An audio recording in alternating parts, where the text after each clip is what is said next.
Hi Venky గారు. Sub చేశానండి ఛానల్‌కి అంటున్నారు అన్వర్ తమ్ముడు. చెప్పండి తిరిగోరు ఏదైనా నేను చేయగలిగిందైతే చెప్తాను, చేస్తాను. ఆహ్, లేదు గోపాలరాజు గారు. అంటే మీ ఏజ్ ఎంతో అడుగుదామని అంటే నేను అన్నయ్యో, తమ్ముడో అని పిలుద్దాం అనుకుంటున్నాను. అందుకని ఏజ్ అడుగుదామని గోపాలరాజు గారని పేరు పెట్టి పిలిస్తే కొంచెం ఇబ్బందిగా ఉంది సార్ నాకు. మీరు నాకన్నా పెద్దవారనుకోండి అన్నయ్య గారని పిలుస్తాను. లేదంటే తమ్ముడని పిలుస్తాను. అందుకే అడిగాను ఏమనుకోవద్దు గోపాలరాజు గారు. చెప్పండి తిరిగారు అంటున్నారు. అదే ఏజ్ అడుగుదామని. నాకన్నా పెద్దయితే అన్నయ్య గారని పిలుస్తాను. చిన్నయితే తమ్ముడని పిలుస్తాను.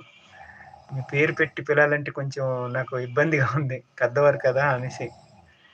జయక్క గుడ్ ఈవెనింగ్. తిన్నారా అక్క అంటున్నారు. విజయమ్మ గుడ్ ఈవెనింగ్ అంటున్నారు గోపాలరాజు గారు.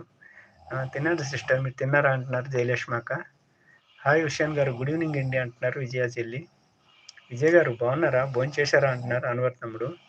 హాయ్ గురు, గురు గుడ్ ఈవెనింగ్ తిన్నారా అంటున్నారు విజయ చెల్లి.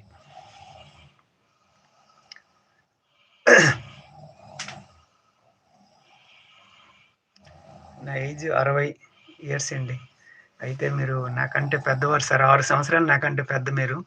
కాబట్టి మీకు పేరు పెట్టి పిలవడం కూడా అది సమయానం కాదు. గురువుగారని గాని లేతే అన్నగారు గాని అని పిలుస్తానింక నేను. అలా పేరు పెట్టి పిలవకూడదు. గోపాలరాజు అని గారు గాని అది కరెక్ట్ కాదు. రెస్పెక్ట్ ఇవ్వాలి కాబట్టి మీకు నమస్కరిస్తున్నాను ఫస్ట్. నాకంటే చాలా పెద్ద మీరు 6 ఇయర్స్ పెద్ద సార్. కాబట్టి మీకు అన్నగారని పిలుస్తాను. లేదా గురువుగారని పిలుస్తాను. ఓకే. గురువుగారే బావుంది. ఓకే గురువుగారు. థాంక్ యూ అండి.